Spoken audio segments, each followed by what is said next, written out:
এখনো অনেক মানুষ আছে যারা মাথায় টুপি দেয় না। কেন? এখনো তিনি হিম্মত করতে পারে নাই। সে মনে করতেছে টুপি তো একটা সুন্নত, একটা সুন্নত ছাইড়া দিলে কি হয়। ঠিক আছে, বাদ দেন। ধরে নেন যে আপনি সুন্নত এটা বাদ দিলেন, তো আপনার মাথায় টুপি নাই।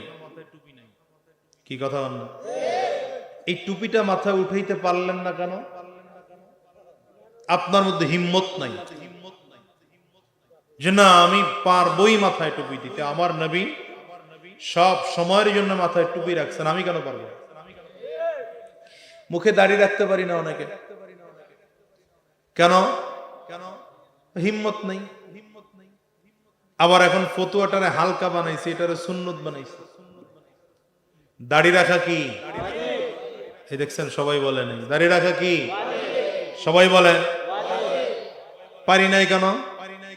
হিম্মত নাই। চিন্তা করতেছি একটা সুন্নত ফতুয়া দিয়ে হালকা বানাইলাম, ওয়াজিবটাকে ফতুয়া দিয়ে হালকায় সুন্নত বানাইছে। এখন দাড়ি না রাখলেও চলে। আপনি পারলেন না কেন? মূল কারণ হিম্মত নাই। আপনি সুন্নতি পোশাক পরতে পারেন না কেন? হিম্মত নাই। দেখেন আপনার আমার পরিস্থিতিটা দেখেন।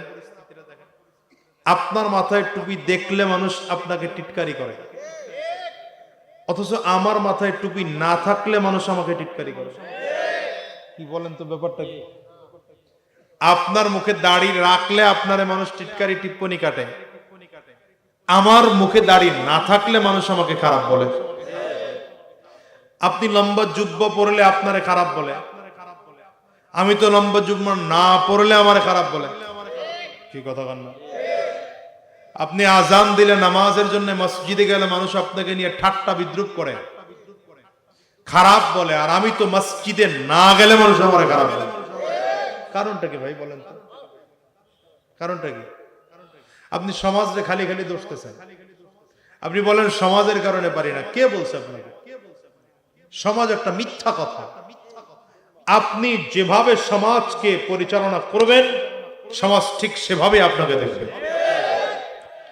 আপনি ছোটবেলার থেকে এখন পর্যন্ত একদিনও মাথায় টুপি দেন নাই, হঠাৎ করে যখন টুপি দেওয়া শুরু করছেন সমাজের মানুষ আশ্চর্য হয়, স্বাভাবিক। আমাকে সমাজের মানুষ ছোটবেলার থেকে দেখে আসছে আমার মাথায় টুপি, তো এখন যখন হঠাৎ টুপি না পায় তখন মানুষ আশ্চর্য। কি কথা বল না? আপনি মুখে দাড়ি রাখলে আশ্চর্য হয় কেন? কোনোদিন দাড়ি রাখেন নাই, হঠাৎ যখন দাড়ি লম্বা করলেন সমাজের মানুষ আশ্চর্য হলো।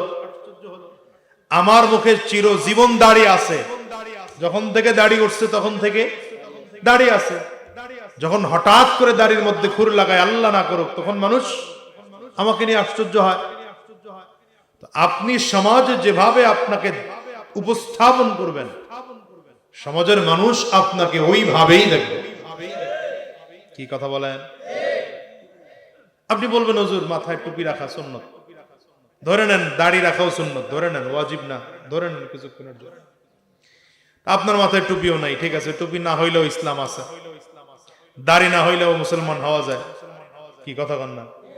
সুন্নতি পোশাক না হইলেও ধরে নেন মুসলমান হওয়া যায়। এখন বলেন আপনার মধ্যে আর হিন্দুর মধ্যে, বৌদ্ধের মধ্যে পার্থক্যটা কি?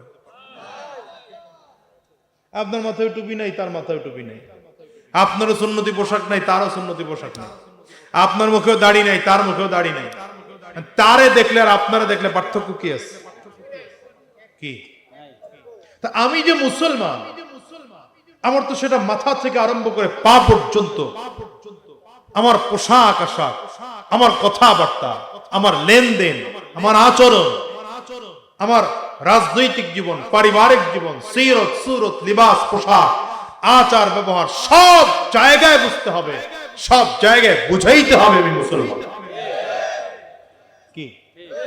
আমার একজন নবী আছেন, কি নাই? আমার একজন নবী আছেন, নবী আমার নেতা।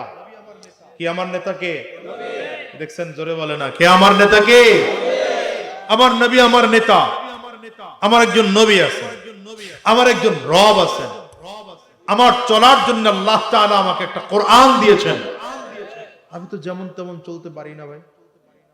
আমি চাইলেই মন চাহি জিন্দেগি গঠন করতে পারি না। এটা এটা চলবে বিধর্মীরা, তারা যা মনে চায় তা খাবে, যা মনে চায় তা করবে, যা মনে চায় সেখানে যাবে। আমি আপনি চাইলেই যেখানে মনে চায় সেখানে যেতে পারবো না। আপনি আমি চাইলেই যা মনে চায় তা করতে পারবো না। আপনি আমি যা মনে চায় তাই খেতে পারবো না। কি কথা বলেন না কেন? বুঝতেছেন কথা? হ্যাঁ, এটাই সিস্টেম। যার বাবা আছে, যার মা আছে, যার জন্মের ঠিক আছে, সেই ছেলেকে সন্ধ্যাবেলায় বাসায় ফিরতে হয়। দেরি করলে বাবা আর মায়ের কাছে জবাবদিহি করতে হয়। কিন্তু যার বাপের ঠিক নাই, মায়ের ঠিক নাই, জন্মের ঠিক নাই, বাপকে জানে না, মাকে জানে না, ও যেখানে মনে চায় সেখানে ঘুমায়। কি কথা বলেন না? ওরে জিজ্ঞাসা করার কেউ, জবাবদিহি করার কেউ নেই। আপনি আমি তো ঠিকানাবিহীন না। কি কথা বলেন না? আপনি আমি ঠিকানাবিহীন না? ঠিকানা আছে, আমার বাড়ি আছে, আমার একজন রব আছে, আমার একটা কোরআন আছে, আমার একজন নবী আছে। সুতরাং আমি চাইলেই যা মনে চায় তা করতে পারবো। তিনি কি করতে হবে? আমাকে দ্বীনের রাস্তায় চলতে হবে, আমাকে রবের মন জোগায় চলতেই হবে। কি কথা বলেন না?